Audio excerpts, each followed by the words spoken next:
The expensive Italian leather shoes hit the pavement with a dull thud as Jonathan Pierce threw them into the back seat of his black Mercedes. His hands shook as he pulled off his $1,000 watch, the same one that had graced the cover of Forbes when they named him CEO of the Year. In the rearview mirror, 3 pairs of confused eyes stared back at him. "Daddy, why are you taking off your nice clothes?" 6-year-old Emma asked, her small voice cutting through the tension that filled the car like smoke. Jonathan's throat tightened as he struggled with the worn jeans and faded t-shirt he'd bought from a thrift store that morning. The fabric felt rough against his skin, so different from the silk shirts he was used to. "We're playing a game, sweetheart," he said, his voice barely steady. "Daddy needs to pretend to be someone else today." Lucas, always the practical one of his triplets, frowned. "But lying is bad, Daddy. You told us never to lie." The words hit Jonathan like a punch to the gut. He caught his son's eyes in the mirror, seeing his own dark brown eyes reflected back at him. All 3 children had inherited his eyes, the same ones that had once looked at him with such trust before their mother left. Before she decided that being a mother to 3 6-year-olds was too much work, even with all his money. "Sometimes grown-ups have to do things that seem wrong to protect the people they love," Jonathan said, hating how the words tasted in his mouth. He pulled his hair out of its neat style, making it look messy and unkempt. The man in the mirror looked nothing like the billionaire CEO who commanded boardrooms and made million-dollar deals before breakfast. Sophie, the quietest of his 3 children, pressed her face against the window. "Are we poor now, Daddy?" The question broke something inside Jonathan's chest. These children had never known want, never known what it felt like to worry about money or wonder where their next meal would come from. They lived in a mansion with more rooms than they could count, had nannies and tutors and anything money could buy. But the one thing money couldn't buy was what they needed most: a mother who would love them not for what they could give her, but for who they were. "No, baby girl, we're not poor," Jonathan said, reaching back to squeeze Sophie's small hand. "We're just pretending. And after today, if this lady is as special as I hope she is, maybe we won't have to pretend about anything else ever again." The truth was, Jonathan Pierce was terrified. At 32, he'd built an empire worth over $2 billion. He could buy companies with a phone call, had politicians asking for his opinion, and moved through the world with the confidence of a man who'd never met a problem money couldn't solve. But sitting in this car about to meet Candace Washington for their first date, he felt as vulnerable as a teenager asking someone to prom. Emma unbuckled her seatbelt and climbed over to the front seat, something he usually wouldn't allow but today seemed too small to matter. She put her little hands on his cheeks, forcing him to look at her. "Daddy, you look scared." Jonathan's heart clenched. Emma had always been too perceptive for her own good, too good at reading the emotions he tried to hide. "Maybe I am a little scared, Em?" "Why?" Lucas asked, leaning forward between the seats. "You're never scared of anything." "Because," Jonathan said, taking a deep breath, "today I'm going to meet someone who might become very important to all of us.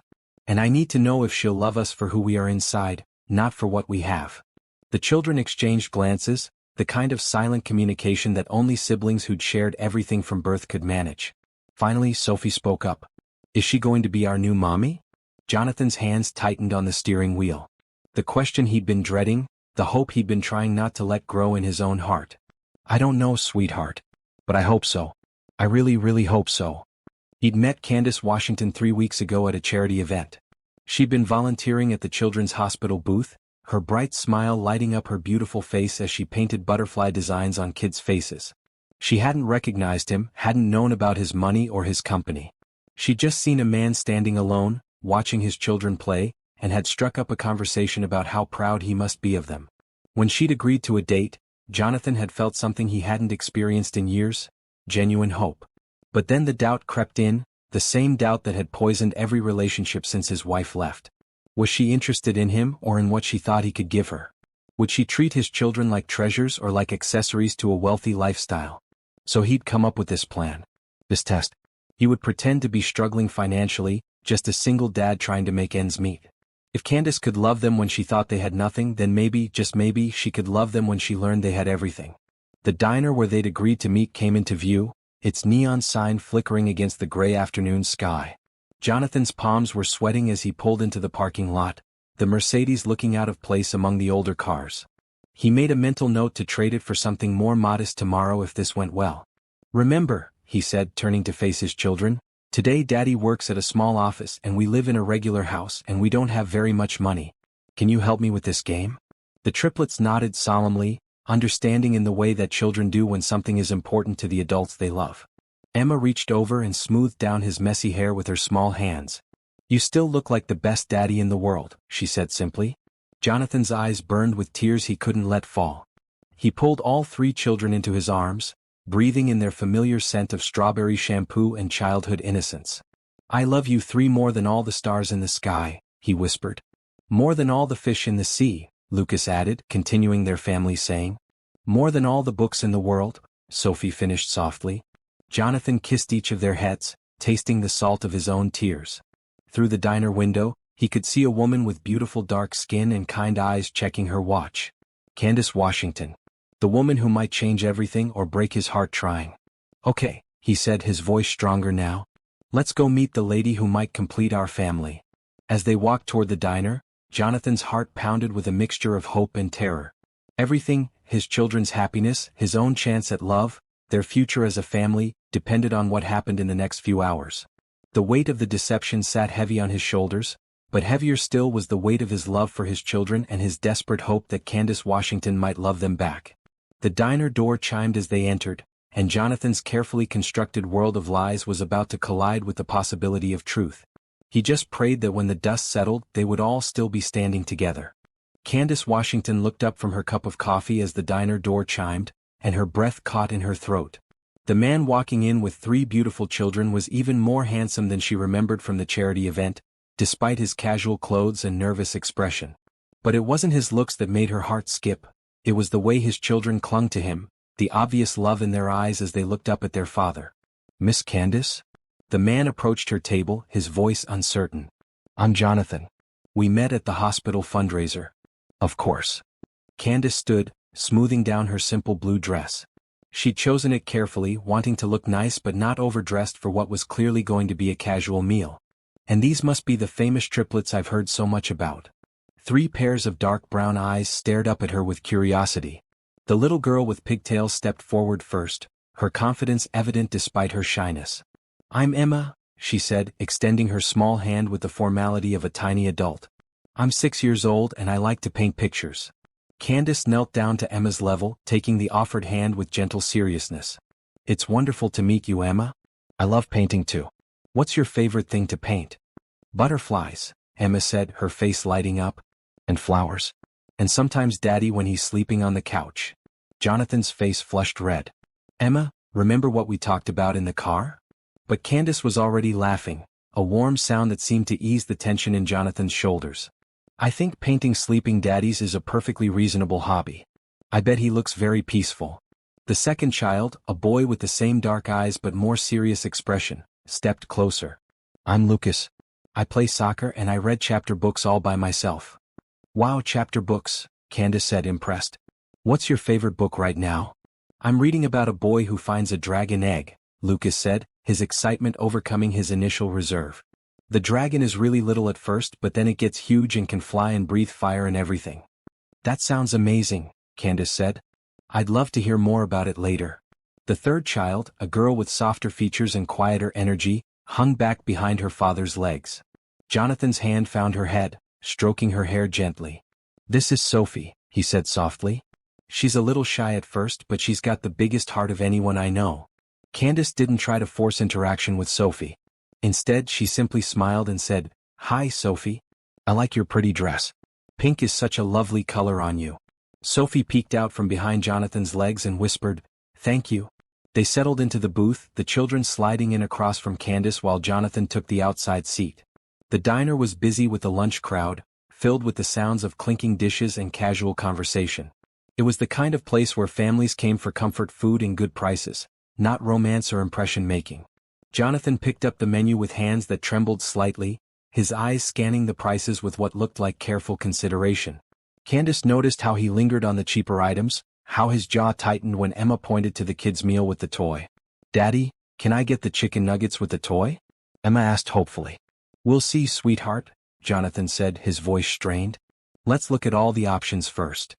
Candace's heart ached watching him struggle. She could see how much he wanted to give his children everything they asked for, and how hard it was for him to hold back. Without making a big deal of it, she leaned forward. "You know what? I heard the grilled cheese here is supposed to be amazing," she said to Emma. And I think it comes with chips and a pickle. Would you want to try that instead? Emma's face fell slightly, but she nodded. Okay. I like grilled cheese too. Lucas was studying the menu with the seriousness of a financial analyst. The hamburger is $3 less than the chicken strips, he said quietly to his father. Jonathan's face crumpled for just a moment before he composed himself. The hamburger sounds perfect, buddy. Sophie didn't say anything, just pointed to the cheapest item in the kids section. A peanut butter and jelly sandwich. Candace felt something break inside her chest. These children were so young, but they were already learning to make do with less, to spare their father's feelings by choosing the cheapest options. The love between them was so obvious, so pure, that it made her eyes burn with tears she couldn't shed. When the waitress came, Jonathan ordered carefully, 3 kids' meals from the budget options and a cup of coffee for himself. And what can I get you, Han? The waitress asked Candace. I'll have the grilled chicken salad, Candace said, then added casually, and could we also get an order of those chicken nuggets? I'm curious to try them. Jonathan started to protest. Candace, you don't have to. I'm really hungry, she said with a smile. And I love trying new things. Plus, I have a feeling someone might help me finish them if they're too much for me. Emma's eyes lit up like Christmas morning. Really? You'd share with me? Of course, Candace said. That's what friends do, right? As they waited for their food, Candace found herself genuinely charmed by the children. Emma chattered away about her art class and her teacher Mrs. Rodriguez, who let her use the special glitter. Lucas told her about his soccer team and how he'd scored 2 goals last weekend. Even Sophie began to warm up, showing Candace the small stuffed rabbit she carried in her pocket. What's your bunny's name? Candace asked gently. Coco, Sophie whispered. Because she's brown like hot chocolate. That's a perfect name, Candace said. Does Coco like adventures? Sophie nodded, pulling the rabbit out fully and setting it on the table. She goes everywhere with me. She gets scared sometimes, but I tell her everything's going to be okay. Jonathan's eyes filled with tears. He quickly blinked away. Candace pretended not to notice, but her heart ached for this man who was clearly trying so hard to be everything his children needed. When the food arrived, Candace made good on her promise, sharing the chicken nuggets with Emma and even offering some to the boys. She asked Lucas about his book, listened to Emma's detailed explanation of her art project, and gently encouraged Sophie to tell her about Coco's favorite hiding spots. But it was Jonathan who captured her attention most. She watched how he cut up Sophie's sandwich into perfect triangles without being asked, how he automatically handed Lucas extra napkins because he knew his son was a messy eater, how he tucked Emma's hair behind her ear when it fell into her food. Every gesture spoke of a man who knew his children completely, who loved them with every fiber of his being. When the check came, Jonathan's face went pale. Candace saw him counting the bills in his wallet twice, his hands shaking slightly as he calculated. The total was more than he'd expected, she could tell, probably because of the chicken nuggets she'd ordered. Jonathan, she said quietly, leaning across the table, would you let me contribute to lunch? I ordered extra food and it seems only fair. No, he said quickly, his pride clearly stung. I asked you out. I can handle it. But Candace could see the stress in his eyes, the way his jaw clenched as he counted his money one more time. Without making a scene, she excused herself to go to the restroom, catching the waitress on her way. Hi, she said quietly. I'd like to pay for table 7's meal, please. The man with the 3 children. The waitress smiled knowingly. Sweet of you, Han, that your family? Candace felt her cheeks warm. Not yet, she said softly. But I'm hoping they might be someday. When she returned to the table, Jonathan was still struggling with the check. Candace slid back into her seat and placed her hand gently over his. Jonathan, she said, her voice warm but firm. I already took care of it. His head snapped up, his eyes wide with shock and what looked like embarrassment. Candace, you can't. I can't let you. You can and you will, she said simply. Because I wanted to. Because I had a wonderful time with you and your beautiful children. And because sometimes, we all need someone to help us out. Jonathan's eyes filled with tears he couldn't hide. I don't know what to say. Say thank you, Emma piped up. That's what you taught us to say when someone does something nice. Jonathan's laugh was shaky but genuine. Thank you, he said to Candace, his voice thick with emotion. You have no idea what this means to me. But Candace thought she did understand. She saw a man who was struggling, who was doing his best to provide for his children while maintaining his dignity. She saw 3 children who loved their father fiercely and who deserved all the love in the world. And she saw a family that was incomplete, missing the piece that might make them whole. As they walked out of the diner together, Emma slipped her small hand into Candace's free hand. "Miss Candace, are you going to see us again?" Candace looked down at the little girl, then over at Jonathan, who was watching them with an expression of hope and fear all mixed together. "If your daddy wants me to," she said softly. "I do," Jonathan said immediately. "I really, really do." And as they stood there in the parking lot, 3 children between them and the promise of something beautiful just beginning, Candace felt her heart expand in a way she'd never experienced before. These weren't just any children. They were Jonathan's children, and already she could feel herself falling in love with all 4 of them. "How about the park tomorrow?" she suggested. "I could pack us a picnic lunch." The children cheered, and Jonathan's smile was brighter than the sun. As Candace drove home later, she couldn't stop thinking about the way Sophie had hugged her goodbye, or how Lucas had made her promise to bring more books next time, or how Emma had whispered that she wanted to paint a picture of Candace for their refrigerator. But mostly she thought about Jonathan. The love in his eyes when he looked at his children, the gratitude in his voice when she'd paid for lunch, and the way her heart had skipped when he'd smiled at her. She was already imagining tomorrow, already planning what sandwiches to pack and what games they might play. What she didn't know was that in his mansion across town, Jonathan Pierce was lying awake in his king-sized bed, staring at the ceiling and wondering how long he could keep up this charade. How long before Candace discovered who he really was? And when she did, would she stay for the love they were building, or would she run like everyone else had? The deception was eating at him, but the memory of her kindness, her easy love for his children, and the way she'd paid for lunch without making him feel small gave him hope. Maybe, just maybe, he'd found someone who could love them for who they were, not what they had. Tomorrow couldn't come fast enough. The morning sun filtered through the curtains of Candace's modest apartment as she packed sandwiches into a worn picnic basket. Her hands moved with practiced efficiency, but her mind was elsewhere, replaying every moment of yesterday's lunch. The way Jonathan's eyes had lit up when she'd offered to pay, the relief that had washed over his face, and most importantly, the way his children had gravitated toward her like flowers turning toward sunlight. She'd barely slept, too excited and nervous about seeing them again. Something about that little family had captured her heart completely. Jonathan seemed like such a good father, working hard to provide for his children despite what were obviously tight finances. And those 3 beautiful babies, they were so well behaved, so loving toward each other and their father. Candace had grown up in a single-parent household herself. Her mother had worked 2 jobs to keep food on the table, and Candace remembered the stress that came with counting every dollar, the way her mother's face would tighten when unexpected expenses came up. She recognized that same look in Jonathan's eyes yesterday, and it had broken her heart. As she packed juice boxes and fruit snacks, her phone buzzed with a text from her best friend Rachel. "Girl, you've been glowing since yesterday. This man must be something special." Candace smiled as she typed back, "It's not just him. It's his kids too. Rachel, I think I'm falling for all 4 of them." 4?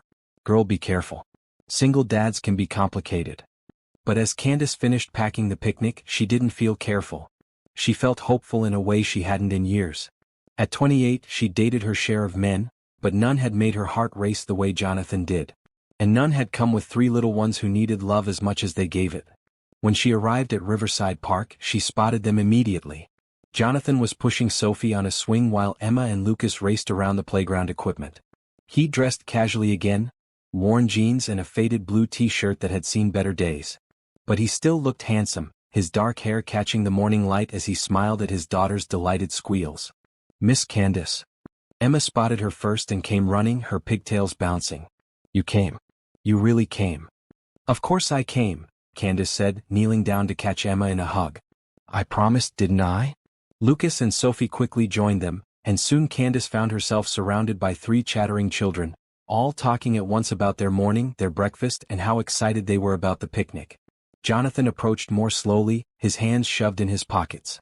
"I hope you didn't go to too much trouble," he said, eyeing the well-packed picnic basket. "No trouble at all," Candace assured him. "I love cooking and it's more fun when you have people to share it with."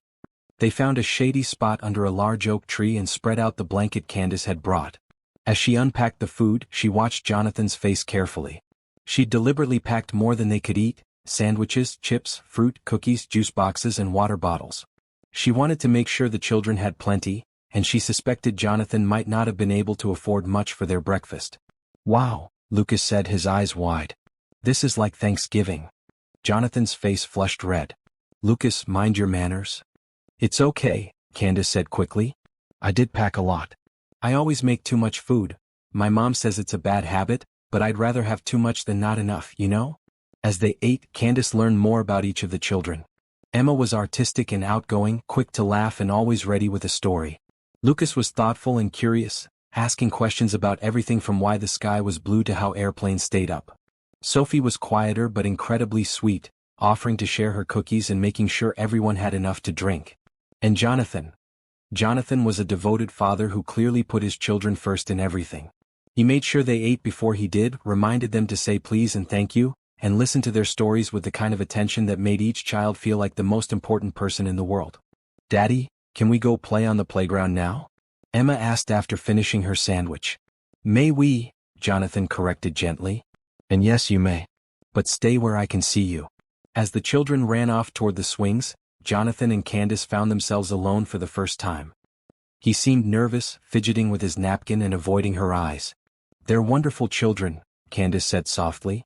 "You should be so proud." Jonathan's face lit up with pure love. "They're everything to me," he said. "I never knew I could love anyone as much as I love them."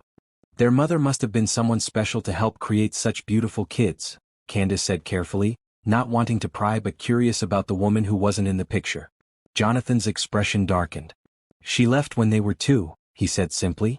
Decided being a mother was too hard. Candace's heart ached for him, for all of them. "I'm sorry. That must have been incredibly difficult." "It was," Jonathan admitted. "But in some ways it was also a blessing. The kids deserve someone who wants to be here, who chooses them every day." They sat in comfortable silence for a moment, watching the children play. Emma was trying to teach Sophie how to pump her legs on the swing, while Lucas had discovered a small turtle near the pond and was crouched down studying it with intense concentration. "Can I ask you something?" Jonathan said suddenly, his voice hesitant. "Of course. Yesterday when you paid for lunch." He stopped, struggling for words. "You didn't have to do that. And you did it in a way that didn't make me feel small. How did you know to do that?" Candace felt her throat tighten with emotion. "My mom raised me alone," she said quietly. "I remember what it was like to count every dollar, to have to choose between things we needed. I remember the look on her face when people offered to help in ways that made her feel like a charity case. But I also remember the people who helped in ways that let her keep her dignity." Jonathan's eyes filled with tears. "It's been so hard," he whispered. "I work as much as I can, but daycare costs so much and they're growing so fast and I want to give them everything." Without thinking, Candace reached over and took his hand. "You are giving them everything," she said firmly. "You're giving them love and time and attention. You're raising them to be kind and grateful and wonderful. That's worth more than any toy or fancy meal." "But they deserve more," Jonathan said, his voice breaking. "They deserve a mother who loves them and a house with their own rooms and toys that aren't from garage sales." "Jonathan," Candace said, squeezing his hand. "Look at them." They both turned to watch the children. Emma was now helping Lucas examine the turtle, while Sophie had found a 4-leaf clover and was carefully picking it to save. They were laughing and talking, completely content with their simple morning at the park. "Do they look unhappy to you?" Candace asked. Jonathan shook his head, wiping his eyes with his free hand. "They look like children who are loved completely," Candace continued. "And that's the most valuable thing in the world." They were interrupted by Sophie running back to the blanket, her small face flushed with excitement. "Miss Candace, look what I found." She held out the 4-leaf clover, its delicate leaves perfectly formed. "Oh my goodness," Candace said, taking the clover with appropriate reverence. "Do you know how special this is? 4-leaf clovers are supposed to bring good luck." "Really?" Sophie's eyes were wide. "Really? And you know what? I think you should keep it. Press it in a book so it stays pretty forever." "I want to give it to you," Sophie said shyly. "For bringing us the picnic and being so nice to Daddy." Candace felt tears prick her eyes. "Sweetie, that's so kind of you, but this is your special find. You should keep it." "Please?" Sophie said. "I want you to have good luck." Jonathan watched the exchange with an expression of wonder. His youngest daughter, who was usually so shy with strangers, was offering her precious discovery to this woman who'd shown them such kindness. "If you're sure," Candace said softly, accepting the clover, "I'll treasure it always." As the afternoon wore on, Candace found herself falling deeper in love with this little family. She pushed the children on swings, helped them feed ducks at the pond, and even joined in their game of tag. Jonathan gradually relaxed, laughing as he chased the children around the playground and smiling more freely than he had the day before. When it was time to pack up, the children were reluctant to leave. "Do we have to go?" Emma asked, hanging on Candace's arm. "I'm afraid so, sweetheart," Candace said. "But maybe we can do this again soon? Tomorrow?" Lucas asked hopefully. Jonathan started to speak, probably to remind his son not to be presumptuous, but Candace answered first. "How about next weekend? Maybe we could go somewhere different, the zoo or the children's museum." The children cheered, but Jonathan looked worried. "Candace, those places, they can be expensive." "My treat," Candace said firmly. "I get a discount at the children's museum through my work, and I've been wanting to visit the new butterfly exhibit anyway." "I can't let you pay for everything," Jonathan protested. "You're not letting me do anything," Candace said with a smile. "I'm choosing to. There's a difference." As they gathered their things, Jonathan pulled Candace aside. "Why are you doing this?" he asked quietly. "Why are you being so kind to us?" Candace looked at him, this man who was working so hard to be everything his children needed, who loved them so completely that it took her breath away. She looked at Emma, who was carefully folding the picnic blanket with the seriousness of a much older child. At Lucas, who was making sure all the trash was picked up because we have to leave the park nice for other families. At Sophie, who was holding Coco the rabbit and whispering to her about their wonderful day. "Because you're worth it," she said simply. "All of you. You're worth kindness and care and good things." Jonathan's eyes filled with tears again. "I don't know how to repay you." "You don't need to repay me," Candace said. "Just let me be part of your lives, okay? Let me care about you and the kids." As they walked back to their cars, Sophie slipped her small hand into Candace's. "Miss Candace?" "Yes, sweetheart. Are you going to be our family now?" The question hung in the air like the four-leaf clover, delicate and full of hope. Jonathan's face went pale, clearly worried that his daughter was being too forward. But Candace knelt down to Sophie's level, her heart full to bursting. "Would you like that?" Sophie nodded solemnly. "We need a mommy. And Daddy needs someone to take care of him too." Candace looked up at Jonathan, seeing her own feelings reflected in his eyes. It was crazy, they'd only known each other for 2 days. But sometimes the heart knows what it wants before the mind can catch up. "I'd like that too," she said softly. "Very much." As they said goodbye, with promises to call during the week and plans for the museum visit, Candace felt something shift inside her. She was no longer just dating Jonathan Pierce, single father of 3. She was falling in love with a family, choosing to become part of something bigger than herself. Driving home, she pressed the four-leaf clover between the pages of a book, smiling as she thought about Sophie's words. Maybe the little girl was right. Maybe they were all about to become a family. What she didn't know was that across town, Jonathan was lying to his children about why they couldn't buy the new shoes Emma needed, why they had to keep living in the small guest house instead of the main mansion, and why Daddy sometimes got phone calls about business deals worth millions of dollars. The weight of his deception was growing heavier every day, but so was his love for Candace. Soon he would have to choose between the truth and the woman who was becoming everything he'd ever hoped for. But for now he held on to the memory of her hand in his, her easy love for his children, and the way she'd made them all feel like they deserved good things. Tomorrow would bring new challenges, new lies to maintain, and new reasons to hope that love might be stronger than deception. But tonight, for the first time in years, Jonathan Pierce fell asleep with a smile on his face, dreaming of butterfly gardens and four-leaf clovers and a woman who might just be the missing piece of their family puzzle. The following Tuesday evening, Candace found herself standing outside a small apartment complex on Maple Street, a container of homemade chocolate chip cookies in her hands. Jonathan had mentioned in passing that Emma had been sad about missing art class because of a doctor's appointment, and Candace couldn't stop thinking about the little girl's disappointed face. She debated whether to stop by unannounced, but her heart had won over her head. These children were quickly becoming as important to her as her own family, and the thought of Emma being sad made her chest ache. The building was older but well-maintained, with neat flower boxes under each window and a freshly painted front door. As Candace climbed the stairs to apartment 2B, she could hear the sounds of family life through the thin walls, children laughing, the murmur of television, the clatter of dinner dishes. When she knocked, the voices inside went quiet for a moment before footsteps approached the door. "Just a minute," came Jonathan's voice, followed by some shuffling and what sounded like him telling the children to sit down. When the door opened, Jonathan's face showed surprise, then pleasure, then something that looked almost like panic. He was wearing the same worn jeans from their park date and a t-shirt with a small hole near the left shoulder. "Candace, he said, his voice slightly strained. I wasn't expecting. This is a surprise. I hope it's an okay surprise, Candace said, suddenly second-guessing her decision to come. I brought cookies for Emma since she missed art class. But if this is a bad time? Miss Candace. Emma's voice called from inside the apartment, followed by the sound of running feet. Emma appeared at her father's side, her face lighting up like Christmas morning. Daddy, Miss Candace is here. Before Jonathan could respond, Lucas and Sophie had joined Emma at the door. All three children looked delighted to see her, their excitement infectious. Did you really bring cookies? Lucas asked, trying to peer around his father to see the container in Candace's hands. I did, Candace said, smiling at their enthusiasm. I thought maybe we could have a little after-dinner treat. Can Miss Candace come in, Daddy? Sophie asked, tugging on Jonathan's t-shirt. Please? Jonathan hesitated, his eyes darting back toward the apartment. Well, the place is a bit messy and we haven't finished cleaning up from dinner. I don't mind mess, Candace said gently. I promise I'm not here to judge anything. I just wanted to see Emma and bring her something to cheer her up.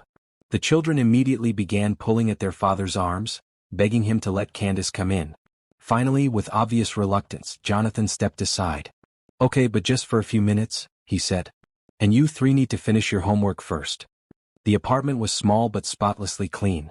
The living room held a worn but comfortable-looking couch, a coffee table that had seen better days, and a small television on a simple stand. The walls were decorated with Emma's artwork, colorful paintings and drawings hung at child height, creating a gallery that spoke of a father who celebrated his daughter's creativity even when money was tight. What struck Candace most was how much love filled the small space. Family photos covered every available surface. Pictures of the triplets as babies, their first days of school, birthday parties, and quiet moments at home. The apartment might have been modest, but it was clearly a home in every sense of the word. Sorry about the mess, Jonathan said, quickly gathering up some toys from the floor. 3 kids in a small space, you know how it is. It's perfect, Candace said honestly. It feels like a real home. Warm and lived in and full of love. Emma tugged on Candace's hand. Want to see my room? I share with Sophie, but I have my own side. I'd love to see it, Candace said. The children's bedrooms were tiny, with bunk beds taking up most of the space. But every inch had been used thoughtfully. Emma and Sophie's room had fairy lights strung around the ceiling, and a small bookshelf overflowing with picture books. Lucas's room was decorated with soccer posters and had a small desk where his homework was neatly arranged. Daddy made the fairy lights work even though some of them were broken, Emma said proudly, pointing to the ceiling. He fixed them with tape and everything. Candace's heart squeezed as she imagined Jonathan carefully repairing each tiny bulb, determined to give his daughter something magical even if it cost almost nothing. They're beautiful, she said. They make the whole room look like a fairy palace. When they returned to the living room, Jonathan was in the kitchen area, washing dishes by hand. The kitchen was barely big enough for one person, with a small refrigerator covered in the children's artwork and a table that seated 4 if everyone squeezed in tight. Can I help? Candace offered. No, I've got it, Jonathan said quickly. You're a guest. But Candace was already picking up a dish towel. My mama always said many hands make light work, she said, beginning to dry the dishes he'd washed. Besides, I like helping. They worked in comfortable silence, their hands occasionally brushing as he handed her clean dishes. Candace noticed how carefully Jonathan washed each plate and cup, how he made sure everything was spotless before putting it away. She also noticed that there weren't many dishes, just enough for one meal, as if he'd learned to be economical with everything, even cleanup. Daddy, Emma called from the living room where she was supposed to be doing homework. Can we have the cookies now? After homework, Jonathan called back. And that means actually doing it, not just staring at the paper. Candace smiled. Mind if I help them? I used to tutor kids at the community center. You don't have to. I want to, Candace said firmly. Besides, I was a teacher's aide for a while. I miss working with kids. Jonathan's face showed surprise. You were a teacher's aide? For 2 years right after college, Candace said. I loved it, but the pay wasn't enough to cover my student loans. So I moved to office work, but I still volunteer when I can. She settled on the floor with the children, helping Lucas with his math problems and listening to Sophie practice reading. Emma was working on a worksheet about butterflies, carefully coloring each wing with different patterns. Miss Candace, Emma said, looking up from her coloring, do you think butterflies are happy when they're flying? I think they must be, Candace said. Flying looks like the most freeing thing in the world. I want to fly someday, Emma said dreamily. Maybe in an airplane, or maybe I'll just grow wings like the butterflies. You know what? Candace said, an idea forming. There's a butterfly garden at the zoo. Real butterflies that you can walk among. Would you like to visit it this weekend? All three children looked up excitedly, but their enthusiasm dimmed when they looked toward their father. That sounds expensive, Lucas said quietly with the practicality that broke Candace's heart. Actually, Candace said carefully, I have a membership that lets me bring guests. It wouldn't cost anything extra. Jonathan appeared in the doorway, having finished the dishes. His face showed the same mixture of gratitude and pride that Candace was beginning to recognize. Candace, you're too generous, he said. I can't keep letting you pay for everything. You're not letting me do anything, Candace said, repeating what was becoming her standard response. I'm choosing to spend time with people I care about. But why? Jonathan asked, his voice almost pleading. Why do you care so much about us? Candace looked around the small apartment, at the three children who had gathered around her like she belonged there, at the man who was working so hard to give his family everything he could. She thought about her own childhood, about her mother's struggles, and about all the people who had helped them along the way. Because everyone deserves kindness, she said simply. Because your children are amazing and you're an incredible father, and because... She paused, feeling heat rise in her cheeks. Because I'm falling in love with all of you. The words hung in the air like a blessing. The children looked between the adults with wide eyes, sensing that something important had just happened. Really? Sophie asked quietly. You love us. I really do, Candace said, opening her arms. Sophie immediately climbed into her lap, followed by Emma. Lucas hung back slightly, but when Candace extended her hand to him, he took it and settled beside her on the floor. Jonathan's eyes filled with tears. Candace. I know it's fast, she said, looking up at him while holding his children close.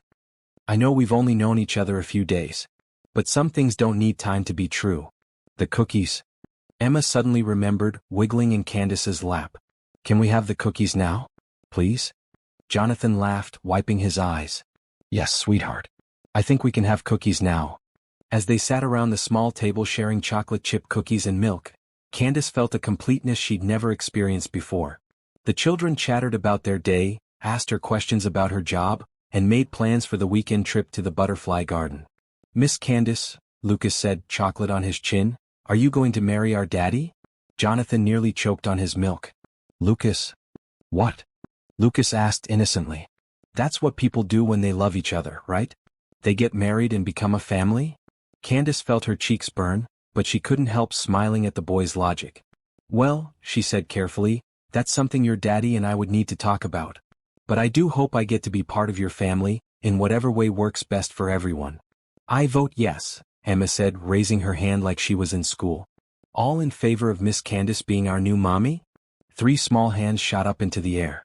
Jonathan buried his face in his hands, mortified by his children's boldness but also clearly touched by their enthusiasm.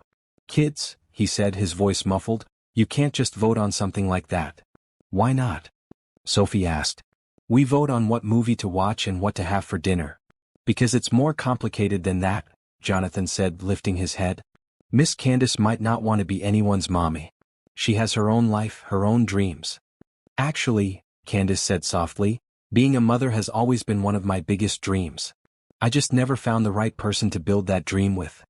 Jonathan's eyes met hers across the small table, and in that moment, Candace saw a future she'd never dared to imagine. Late-night feedings and soccer games and art projects. Bedtime stories and family vacations and quiet moments after the children were asleep. A love big enough to encompass all of them. So is that a yes? Emma asked hopefully. It's a let's see what happens, Candace said diplomatically. Good things take time to grow, just like butterflies. As the evening wound down, the children reluctantly prepared for bed. Candace helped tuck them in, reading Sophie a story, listening to Lucas's prayers, and admiring Emma's latest drawing, a picture of their family at the park, with Candace included right in the middle. Sweet dreams, she whispered, kissing each child's forehead. I'll see you this weekend. Jonathan walked her to the door, his hands shoved deep in his pockets. I'm sorry about what they said, he began. About marriage and voting and all that. They get excited and don't think. Jonathan, Candace interrupted, placing her hand on his arm. Don't apologize for them loving me. It's the most beautiful gift anyone's ever given me. But it's too much pressure, he said. Too fast. You shouldn't feel like you have to. Candace silenced him by standing on her tiptoes and pressing her lips to his. The kiss was soft and sweet, full of promise and possibility. When they broke apart, Jonathan's eyes were wide with wonder. I don't feel pressured, she whispered. I feel lucky. Lucky to have found you, lucky to love your children, lucky to be standing here in your doorway wishing I didn't have to leave. I'm the lucky one, Jonathan said, his voice rough with emotion. I never dreamed that someone like you could want someone like me. Someone like you? Candace repeated. You mean someone who works hard and loves his children and makes sure they feel safe and valued every single day? Someone who fixes fairy lights and hangs up every piece of artwork and reads bedtime stories? Jonathan, you're everything any woman could want. As she drove home, Candace's heart was so full it felt like it might burst. She was already planning their weekend trip, already imagining the children's faces when they saw real butterflies up close. She was thinking about the small apartment that somehow held more love than mansions she'd visited, and about the man who was raising 3 incredible children with nothing but devotion and determination. What she didn't know was that back in the apartment, Jonathan was lying awake staring at the ceiling, his heart breaking with the weight of his deception. Every word of love she'd spoken, every gentle touch, every moment of kindness felt like another stone in the wall of lies he was building between them. Tomorrow he would have to go back to his real life. The board meetings and business deals, the mansion and the staff, the world of wealth and privilege that his children didn't even know existed. He would have to pretend to be poor while managing a multi-billion-dollar empire, all while falling deeper in love with a woman who deserved so much better than lies. But tonight, with the taste of her kiss still on his lips and the memory of her loving his children like they were her own, Jonathan allowed himself to dream. To imagine a future where the truth didn't matter, where love was enough to overcome anything, and where Candace Washington might actually want to become Candace Pierce. The butterfly garden couldn't come soon enough. But neither could the moment when his carefully constructed world would come crashing down, and he would have to choose between his deception and the love of his life. Saturday morning arrived with the promise of magic. Candace had barely slept, too excited about taking the children to the butterfly garden. She'd packed a small backpack with snacks, wet wipes, and a camera to capture their reactions to seeing real butterflies up close. When she arrived at the apartment complex, she found Jonathan waiting outside with the children, all of them dressed in their best clothes. Emma wore a yellow sundress with tiny flowers, Sophie had on a pink outfit with butterfly clips in her hair, and Lucas sported his cleanest jeans and a polo shirt that looked like it had been carefully pressed. "Good morning, beautiful people," Candace called out as she parked. "Miss Candace." The children ran to her car, their excitement infectious. "Are we really going to see real butterflies?" "We really are," Candace confirmed, hugging each child. "And they're going to love meeting you." Jonathan approached more slowly, and Candace noticed he looked tired, like he hadn't slept well. Dark circles shadowed his eyes, and there was a tension in his shoulders that hadn't been there during their previous meetings. "Everything okay?" she asked quietly as they walked toward her car. "Just work stuff," he said with a forced smile. "Nothing important." The drive to the zoo was filled with the children's chatter about butterflies they'd seen in books, questions about how butterflies ate, and Emma's detailed plans to paint butterfly pictures when they got home. Jonathan sat in the passenger seat, occasionally joining the conversation but mostly staring out the window with a distant expression. The butterfly garden was everything Candace had hoped it would be. The moment they stepped into the enclosed tropical environment, the children's eyes went wide with wonder. Hundreds of butterflies in every color imaginable fluttered through the air, brilliant blue morphos, delicate orange monarchs, and tiny yellow sulfurs that looked like flying flowers. "Daddy, look," Sophie whispered, pointing to a large black and orange butterfly that had landed on a nearby flower. "It's so pretty." "They're all pretty, sweetheart," Jonathan said, his mood lifting as he watched his children's amazement. Emma stood perfectly still as a small blue butterfly landed on her shoulder. Her face lit up with pure joy and she looked at Candace with sparkling eyes. "Miss Candace, it chose me." "It did," Candace said softly, taking pictures as the butterfly seemed to pose on Emma's shoulder. "I think it knows you're an artist." Artists and butterflies understand beauty the same way. They spent 2 hours in the garden, watching the children's delight as butterflies landed on their hands, hair, and clothes. Lucas was fascinated by the chrysalises hanging from branches, asking detailed questions about metamorphosis. Sophie followed a particularly large butterfly around the garden with the patience of a dedicated scientist. And Emma tried to memorize every color and pattern, already planning her next artwork. But it was during lunch at the zoo's cafe that things took an unexpected turn. "Miss Candace," Lucas said, biting into his sandwich, "our daddy has a really big house too." Jonathan's face went pale. "Lucas, eat your lunch." "But he does," Emma chimed in. "It's huge with lots of rooms and a big yard and—" "Girls," Jonathan said sharply, his voice strained. "We talked about this." Candace looked between Jonathan and the children, confusion clear on her face. "I don't understand. You live in the apartment on Maple Street." The children exchanged glances, clearly realizing they'd said something wrong but not understanding what.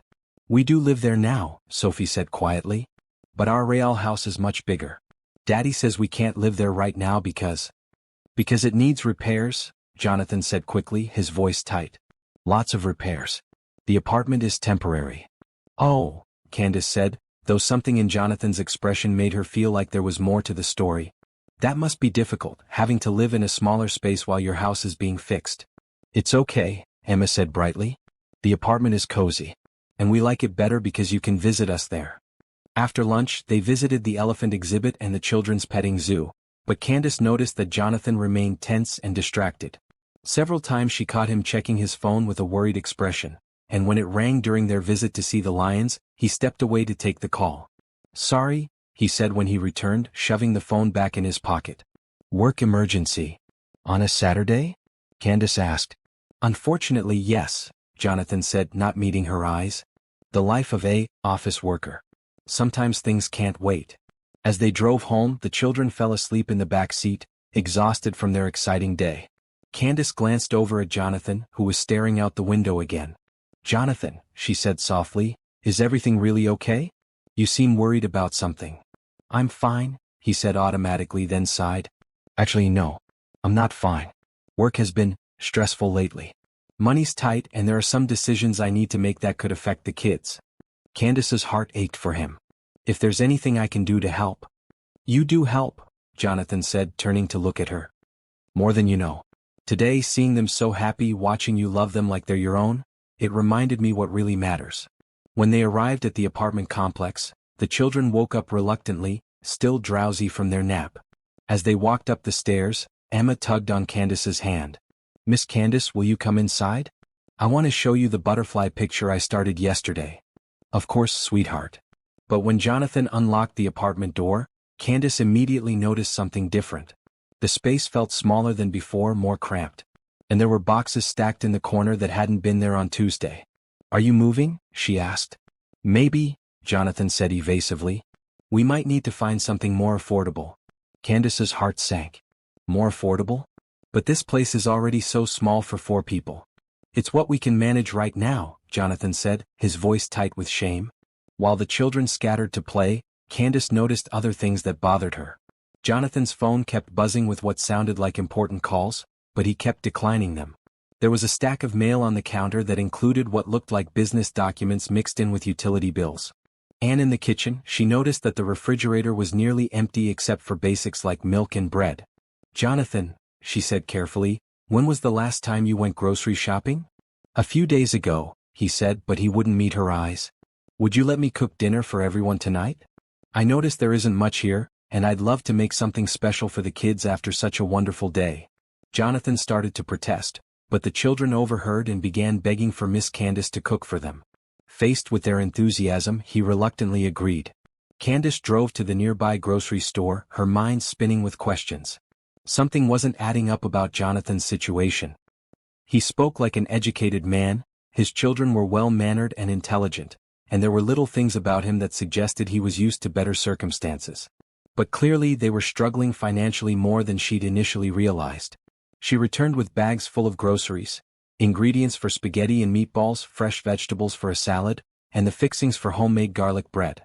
She also included some breakfast items and snacks for the children, things she'd noticed were missing from their kitchen. "Candace," Jonathan protested when he saw all the bags, "this is too much. I can't." "You can and you will," she said firmly. "Because I care about you and the kids and because everyone deserves a good meal." As she cooked, the children gathered around the small kitchen, chattering about their day and helping where they could. Emma carefully tore lettuce for the salad, Lucas set the table with the precision of a much older child, and Sophie helped stir the sauce. But it was Jonathan who captured Candace's attention. She watched him interact with his children, the easy love between them, the way he knew exactly what each child needed before they asked. He helped Emma reach the salad tongs, reminded Lucas to put napkins at each place setting, and lifted Sophie so she could see into the pot. "You're an amazing father," Candace said quietly as they worked side by side in the tiny kitchen. "I try," Jonathan said, his voice thick with emotion. "They deserve so much better than what I can give them." "They have what matters most," Candace said, touching his arm. "They have a father who loves them completely." Dinner was a lively affair, with the children recounting their favorite parts of the day and making plans for future adventures.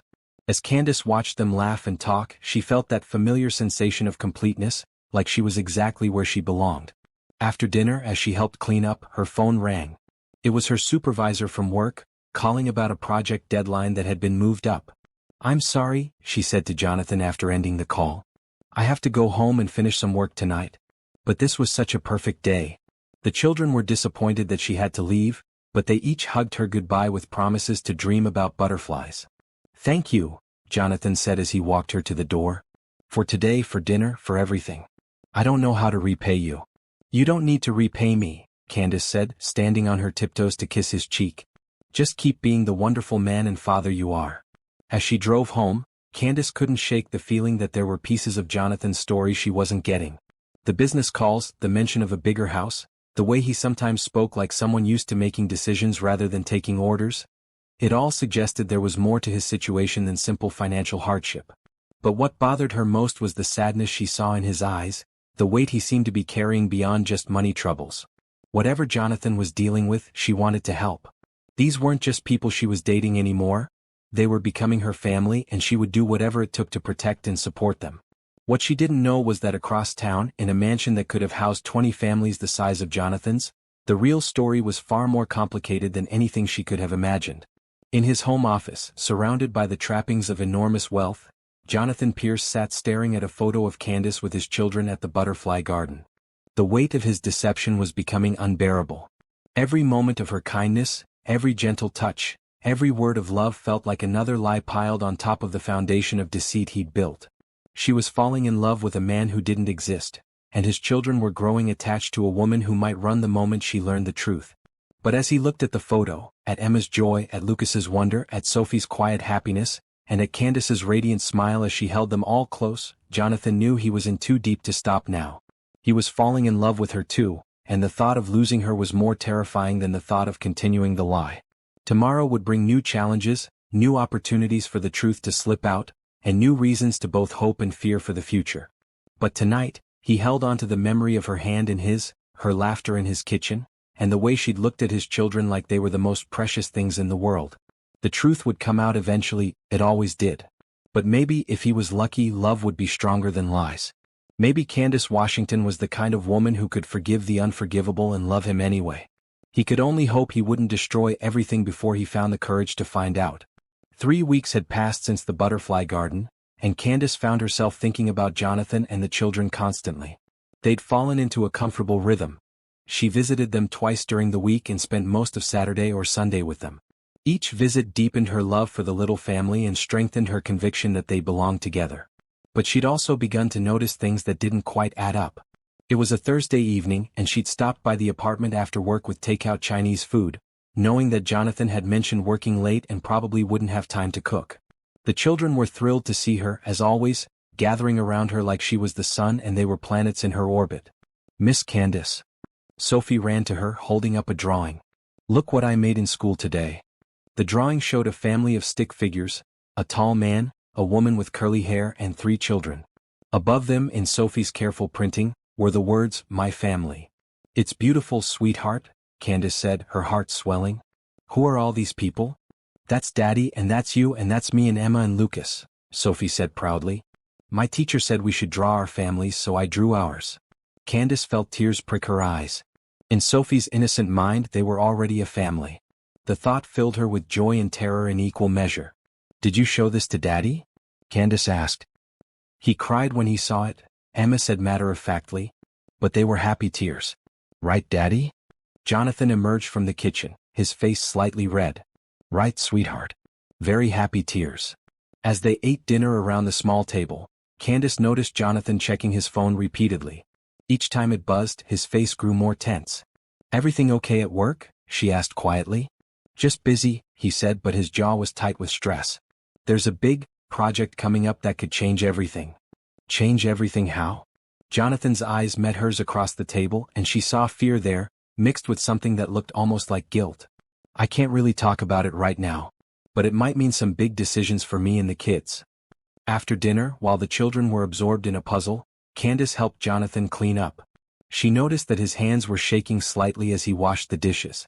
"Jonathan," she said softly, "you know you can talk to me about anything, right?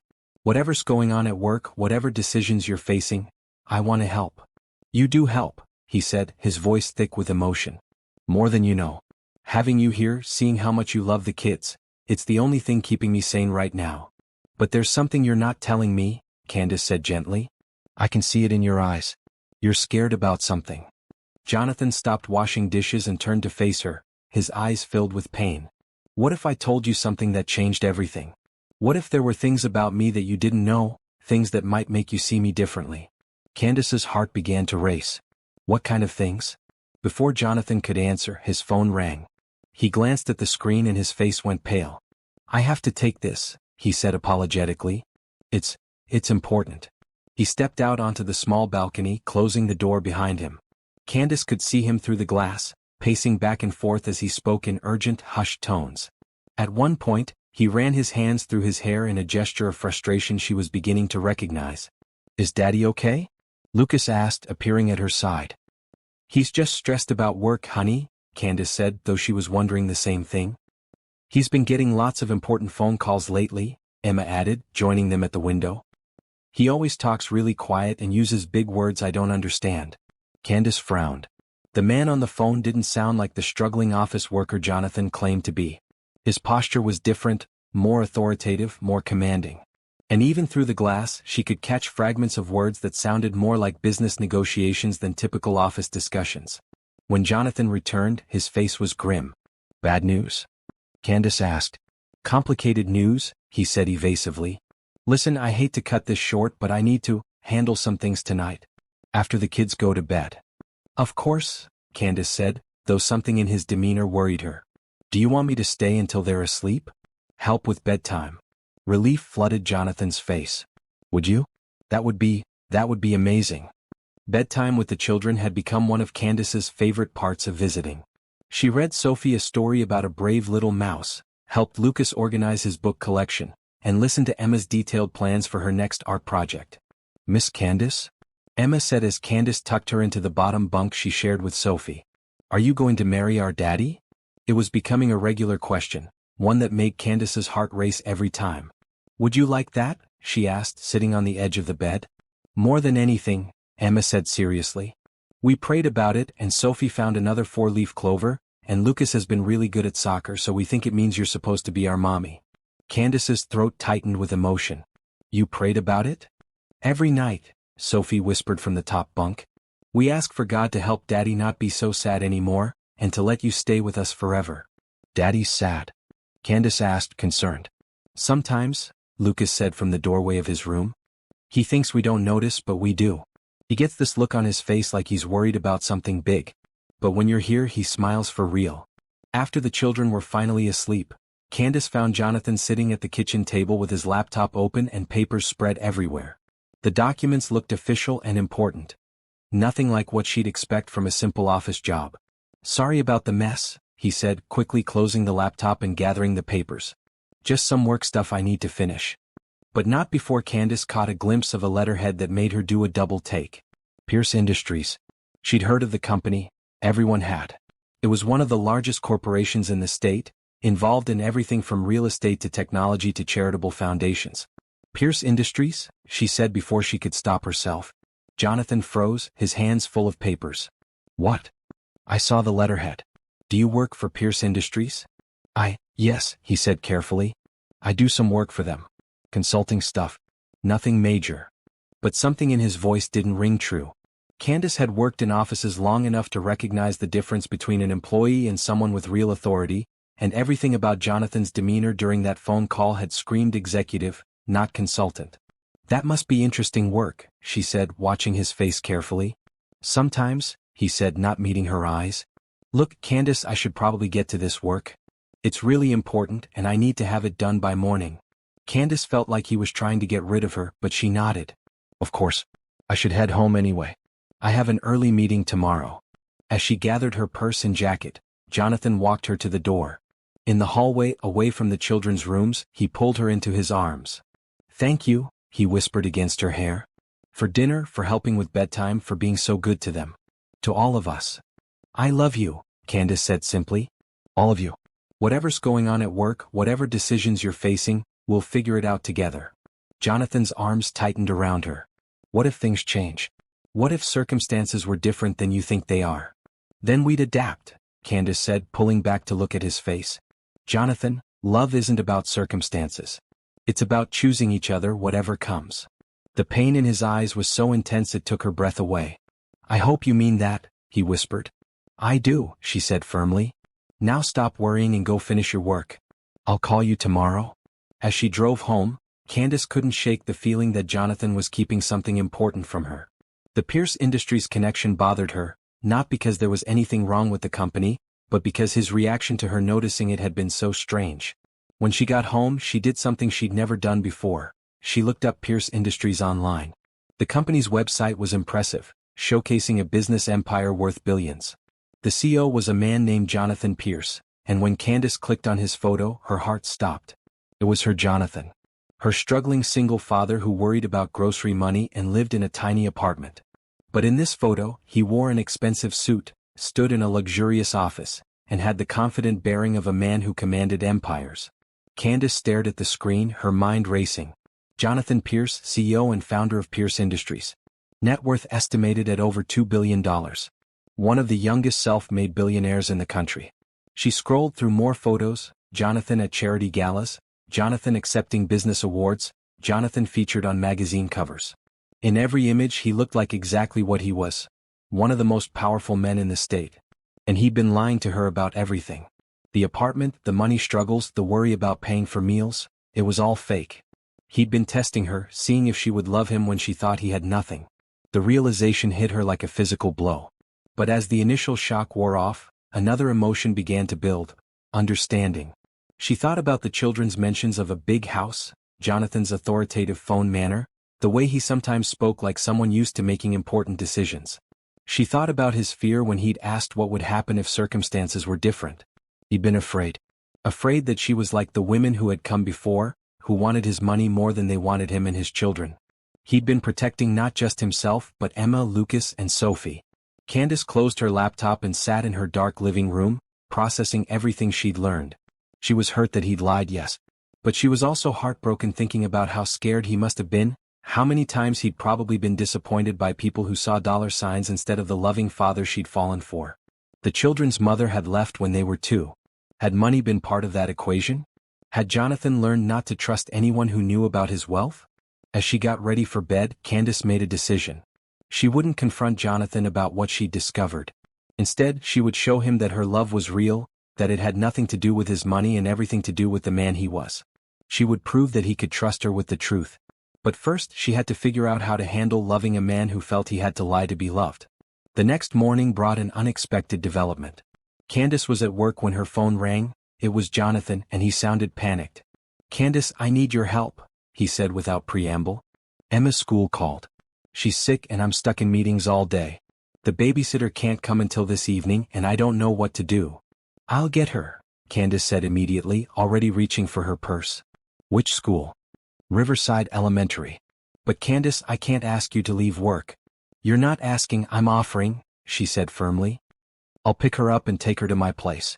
She can rest there until you're done with work. Are you sure? Your boss won't mind? Candace thought about her understanding supervisor and the sick days she'd been saving up. Let me worry about my boss. Just focus on your meetings. Emma will be fine. An hour later, Candace was sitting in her car outside Riverside Elementary, waiting for a 6-year-old who didn't know her surrogate mother had discovered her father's billion-dollar secret. When Emma emerged from the building, pale and listless, Candace's heart ached. Miss Candace, Emma said, brightening despite her obvious illness. Daddy said you were coming to get me. That's right, sweetheart, Candace said, helping Emma into the car and checking her forehead for fever. We're going to my house so you can rest and feel better. Emma had never been to Candace's apartment before, and despite feeling sick, she looked around with interest. The space was modest but comfortable, decorated with plants and books and photos of family and friends. Your house is pretty, Emma said, curling up on Candace's couch with a soft blanket. Thank you, baby. Now what can I get you? Some juice? Crackers? Soup? Can I just sleep?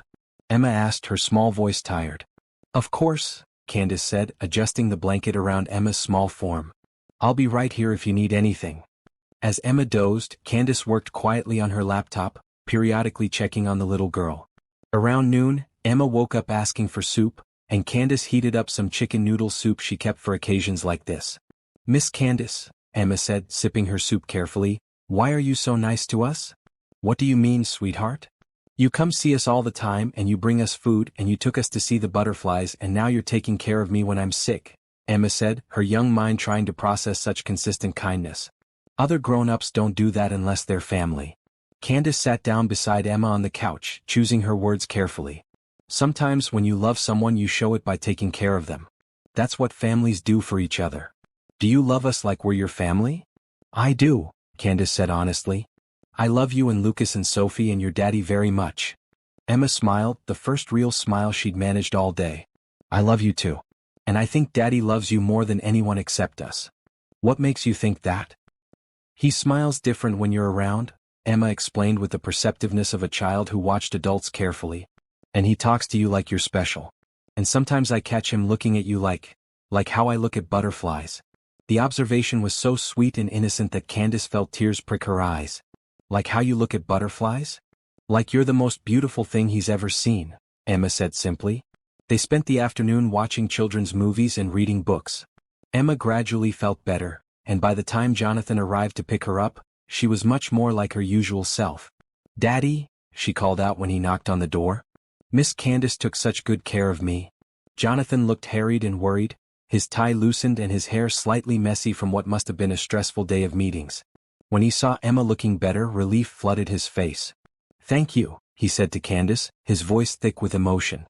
I don't know what I would have done without you. You don't have to thank me, Candace said, ruffling Emma's hair. This is what people do for family. The word family hung in the air between them, loaded with meaning and possibility. Jonathan's eyes met hers, and in that moment, Candace saw the man she'd fallen in love with, not the billionaire CEO, but the father who had rushed away from important meetings because his daughter needed him. How was your day? She asked. You look exhausted. Long meetings about a potential merger, Jonathan said, then seemed to catch himself. I mean, the consulting project is getting complicated. Candace noticed the slip but didn't comment on it. Instead, she packed up some leftover soup for Emma to take home and walked them to the door.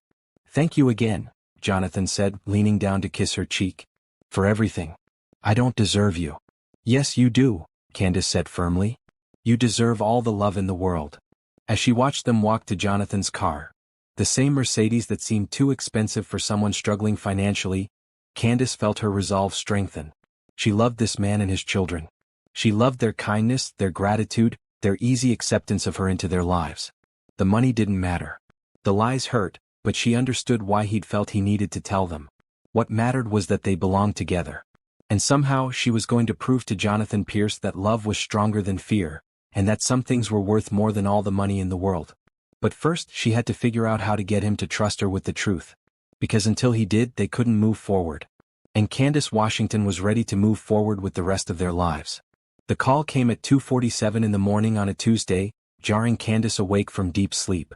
Her phone's shrill ring cut through the darkness, and when she saw Jonathan's name on the screen, her heart immediately began racing. Jonathan, she answered, sitting up in bed. What's wrong? Candace, his voice was shaky, barely controlled.